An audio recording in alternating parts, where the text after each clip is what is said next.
Welcome back. This is Billy with Coach Dooley's List, and once again today I am here at South Commons at the stadium. We're about to start a softball tournament, and I am so thankful for Coach Rebecca Kirkland from Ware County Softball is coming here to join us today. So, Coach, thank you so much. You're welcome. All right, and we just always hop right into it. I know you've got a game to get ready for, so just tell everybody a little bit about your coaching journey. Well, it's these 2 years here have been very challenging for me, but I'll get into that in a minute. But this is my 21st year, and I've been at Ware County for 20. When I started, it was my second year ever teaching, and I kind of got thrown the job. And hadn't been fast pitch for a real long time down there in South Georgia, but they had done well, and they had a lot graduate, and so I took it. And man, it was a rough. I think I won 2 games that first year, but I figured it out. We worked through some tough years, and have been fairly successful. We're kind of in a cycle now where we're rebuilding. So I think these 2 years, other than the first year that I started out, have been very challenging. But it's all about the last couple of years is trying to teach these girls to buy into the process. And I'm surrounded with wonderful coaches and a great support system. But it's a challenge, but it's part of it, right? It's part of coaching. And that's one thing I've learned is it does go through cycles. We got our great years, and then not so great, and sometimes really not so great. But it's like this year. I was just talking to the coaches on the way here. Like, we have a ton of hurdles, but we're getting better. We're getting better, and I'll take that. So. Yeah. Well, like you said, and it does go in cycles. It does. And some of your best coaching jobs are ones that are not going to be in the record books or anything like that. Absolutely. But they make you stronger. Absolutely. And this with girls, as long as you can keep them working through the losses and that kind of stuff, and confidence up, and seeing the little steps, then it's definitely worth it. So, in all the growing and all the years of kind of the ups and downs and stuff, what is it you want your program to be known for?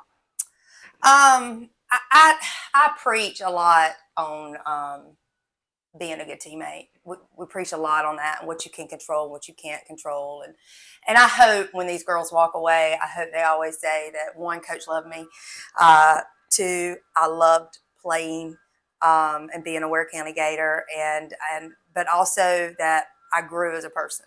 And that's something I tell them all the time. Always be the encourager. Don't be the one to bring the team down. Control what we can control, focus on what we're doing, just trying to make them the mental part of it. We'll keep working fundamentals. We'll keep working to get better. We'll keep working to fix our swing and all that kind of stuff. Yes. But at the end of the day, I want you to be, it's all about character. And I hope, I'm not saying it's every year and all the time. And, it's a challenge with coaching itself, but I hope from the outside looking in, they always say, Ware County, they're top notch. Like, they behave. The character is great. I hope maybe that comes from us leading them correctly. But and in turn, they're successful. You know what I mean? So. Well, and this, if you got good kids that work hard, the rest of it takes care of itself. And it may right. take time, but, and also, too, it just makes it more enjoyable to be around. You get those kids that sometimes they need to be pushed in the right direction. And so all your years, with building the ups and downs and that kind of stuff, we always ask, what's your favorite story? So if you had one favorite coaching story that you love to tell, or that just makes you smile. I have a lot of laughing stories, and as many as you want. Oh my goodness! Some of it I just can't tell you. I would embarrass people, but we're gonna use names. Woo! I have had a lot of laughter, but I would say, like, really, I think one of the best memories is advancing and getting to come here in the Elite 8 or in the finals, because in South Georgia, that's a big deal. It's very difficult. We live it's just different. It's different down there than it is, the further up you get in Georgia. And it's a tough road. And I think that was a huge year for us. And it was a lot of fun, the winning and watching these kids perform. But that was, to me, that was awesome memory as a coach, because that's what we want. That's what we work for. It all comes together when we start playing and winning these big games and advancing as far as we can. So that's a big memory to me. And then, you know, the kids just keep you laughing. You know, you have to laugh sometimes, you know, but keep from crying. yes, you do. Yeah, just like a while ago, we TikToked on the way up here. You know, there's always a TikTok going on, and coach has to be involved. How long were you on the bus? Oh, well, we left at 9 o'clock this morning and stopping at 8 and checking in the hotel. So, yeah, I mean, we've been on the bus for a little while. Bus rides are a lot of fun. Several TikToks were made. Yeah. Oh, yeah. So you don't ever know if the turtle box is coming out or it's going to be completely quiet. You know what I mean? You don't know if they're going to be dancing halfway here. The turtle box. What's the turtle box? It's that's the speaker. Okay. Okay. Yeah, Gotcha. I know. I didn't know if y'all had like a pet. No. But you never know. I mean, one time we had a fake coyote that we would dress up and put the dugout. Like, a lot of good memories, you know. Probably too many, but No such thing. a lot of fun stuff. Yep. A lot of fun. But bus rides are always fun, whether it's for the kids or with the coaches, you know. So I love it. Yeah, the stories are always great. So, you know, especially being there for 20 years, you know, and you know, building a program and those kind of things. You know, I know you keep in touch with your former players. Mm-hmm. So, if a former player came to you, or if anybody came to you and said, "Coach, I want to be a head coach one day," what advice would you give them? It's a challenging road. I would say my very first thing would be take care of your family at home. That was something I had to learn early on. I think early on I made a lot of mistakes coaching, just in my life altogether, you know, trying to juggle it all and making the right decisions. But have a good support system. You know, I've always said, like, you know, I've been married for 20 years and he's fantastic. Coaching for 20 years. And coaching for 20 years. He knows he's Mr. Mom during the softball season, you know.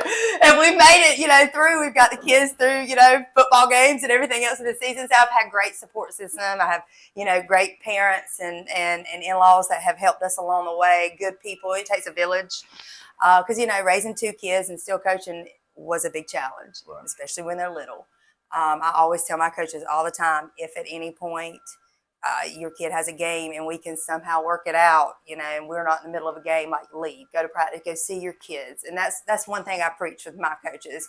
But that would be the first thing. The second thing is, why do you know your why? Why do you get into it? Because I can remember starting out, I got into it because I loved the game. It was all I knew. And I just plumb feel sorry for those kids that I coached years ago, because I know how much I've grown as a person, but as a coach, I don't always make the right decisions. But, like, totally different coach today than what I was 20 years ago. And I think we can all say that for the most part. But now, like, yeah, the game's important. Yeah, we want to win. Yes. But at the end of the day, those kids mean way more to me than any game. Right. And I think it takes a little time to get to that point. I don't know. Maybe I was just immature, but I just know at the beginning it was all about winning. It was all about that, you know what I mean, and whatever it takes. And I just that was a huge learning curve for me. And I think that's just life. Yeah, throws you curveballs and you just grow up a little bit, you know. But and listen, you know, I tell my young ones, listen to the ones that's been doing this for a while. Don't come in thinking you know it all. Been there, done that. But, like, listen and take it in and learn, you know. Have thick skin. Have thick skin. But that one hasn't been brought up enough. Have thick skin. And here's what I've always told myself when I put my head down at night: have you done the right thing for your ball team? And sometimes from the outside looking in, it doesn't always look that way, because it's easy for parents and kids to have a tunnel vision. But have you done the right thing? Have you been fair and done the right thing at the end of the day? And, you know, I try to live by that. But, yeah. No, I love that. No, that's a lot of good stuff in there. And so I just warned you that I was going to ask you this. I was looking at the rosters, putting them together, realized that you now have a daughter on the team. And I've had a couple coaches who have got the opportunities to coach their kids. So what advice would you give anyone who has their own child on the team? I think it just depends. Listen, about 2 years ago, maybe 3 years ago, I was like, no way I can do this. I can't coach my own daughter. I'm not going to do it. Like, I'm just going to tell y'all going to have to find somebody else. I'll go. I can't. I'm not going to do it. But I think she has grown up a lot, and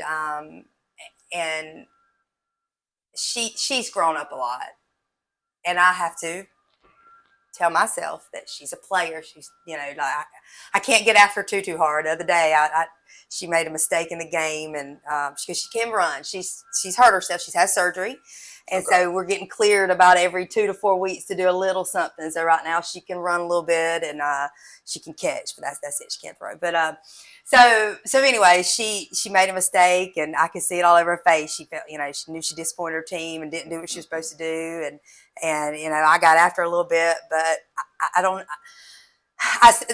how this is going to come across, but I've raised her, especially in the game, to understand what you're doing. Like, understand the game, play the game, and she's getting to the point where she understands it. If she makes a bad swing, she gets it. So, like, yes, I coach her up and get after her. I have to, it's like anybody else, you got to get after her and make them push them a little bit. But for the most part, we have an okay relationship.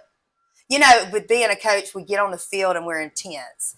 And, when I step on the field, my husband used to tell me all the time, like, when you get on the field, you're a different person. And I said, I know, I'm all business, And is she just like you in that way? Yes and no. I say no, more no. More no. But but sometimes she thinks it's mom out there. And she's having to still learn that, because she's like, Mama, why are you being so mean? I'm not being mean. I'm just coaching. Like, you're on third base. I got like 2 seconds to tell you. Like, here's what we got to do. You know what I'm saying? Yes. And so it gets intense sometimes, and she's got to kind of figure that part out. But I think we're going to be okay. The girls have really taken her in, because she's played. I mean, she was in middle school. She was at summer practices with me. That she's known the girls, even the older girls, forever. She's been out there with me, right? So I think she's going to be fine. Right now, we're dealing with the mental challenge of being hurt. That's a hard thing, Right. Being mama and coach, for her to understand, to be patient, and she's ready to play, but she's not ready to play. But this challenge is there. But I think it'll be okay. We'll see. No, I'm sure it will be. And two, and I have a 10-year-old, and I didn't get to coach him very long in soccer. One, because of soccer, and there's not a whole lot I can tell him. But he was a little bit more difficult. My younger one, he was like, Dad, I'll play if you coach. I'm like, what sport? He goes, it doesn't matter. He goes, if you'll coach, I'll play. And I'm like, okay. So here we are doing soccer again. But no, and especially, but I do realize too, my kids had seen me on the field, even though they didn't play. And same with her. I mean, she's probably grown up in the field and seen it. So, yes. She'll realize it. And I think the next 3 years are going to be a blast for sure. I hope so.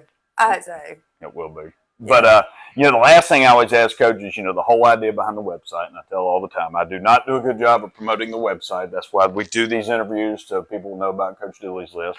But the big idea is to try to help coaches out. So, and that could be vendors. A lot of people always think it's just uniforms. It's not. It's anybody who's really that you spend money with or that you use to help your program. Could be tech. So if, who's any company that you work with that you would love to shout out to another company for doing a good job? Well, first of all, we have a wonderful community. We get a lot of great support to help us fund the season with sign sellage, and kids are companies that would donate towards feeding the kids and things like that. So I just want to give a shout out to our awesome community. But we use you guys, or you with the online, which is Y'all rock it. Great. Yes. It basically what that does is helps. It's early when we do it, so it helps fund our team FCA camp, which the kids love to go to Here in Columbus. Well, actually, we go to the one in one in Statesburg because it's a little closer to us. But I've heard this one up here is really great. I know they're all awesome. Yes, they are awesome, and they love to go. And you know, it's a pretty penny to take. I mean, I took almost every kid this year, so that was a huge help. And they know it. They put forth the effort and do a great job. One of our other fundraisers we do a huge t-shirt sale. We do just gator shirts, like a variety right around the beginning of football season, because y'all know football is king in South Georgia. And so a lot of football. Waycross is actually I have a bucket list of stadiums. You haven't been? We stayed there one time during tornado. We were playing at Pierce County, and we stayed there, and I literally go, what is that? And somebody goes, that's the stadium. It's awesome. I said, stop it.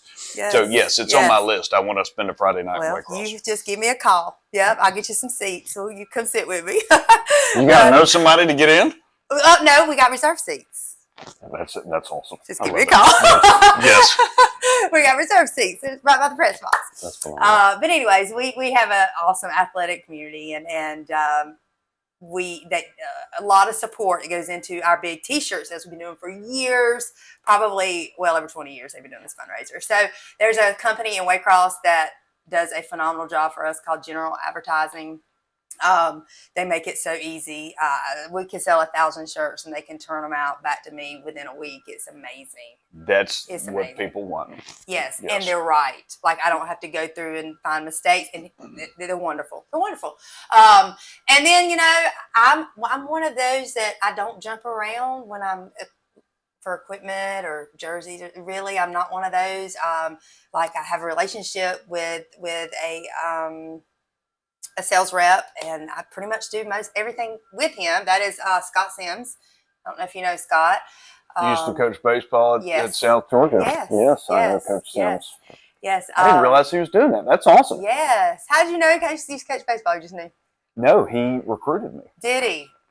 And That's cool. yes, he recruited me very briefly. In high, this was before travel ball and technology. This was back in 1997 and 98. I'm right there with you around the same time. But one of my high school coaches played for him at South Georgia before he went to Georgia Southern. Okay. And so that was how that connection was. Well, that's him. He retired. He went into selling, and he sold with Hobbs out of Macon area, Warner Robins area, I believe. Yep. And so now he's at Baker Sporting Goods, which is out of Jacksonville, I believe. I think they bought Hobbs, I think. Yes. It's kind of a newer thing for me, because in my mind I'm still using Hobbs, but it's Baker now. It's Coach Sims. I just called him. Matter of fact, on the way here, I was like, hey, can you give me a quote on this? I mean, and he will give it to me within usually 24 hours and have it ordered, and he's so easy to work with. I tell people all the time, if you can find somebody to build a relationship with somebody like that, and they know you and they know what you need year after year, that's the way to go. So, absolutely. So yeah, he's my go-to man when it comes to equipment and stuff. So. I love it. Well, who was the t-shirts? It was General Advertising. Yeah. And I don't know if they want more business, but I know everybody, that's the biggest thing I know for coaches is I don't need something in a month. Sometimes, you know, it might take longer, but if I can get something in a week, t-shirts, if you got a print press in house, because, you know, at the end of the season, if you win or you're going to the playoffs and you want a shirt, you can't wait 3 weeks. That's right. So, but you can't buy them early either. So, well, Coach, listen, always a pleasure seeing you and talking with you, and thank you so much. Thank you for having me. Good luck today. Thank you. Thank you.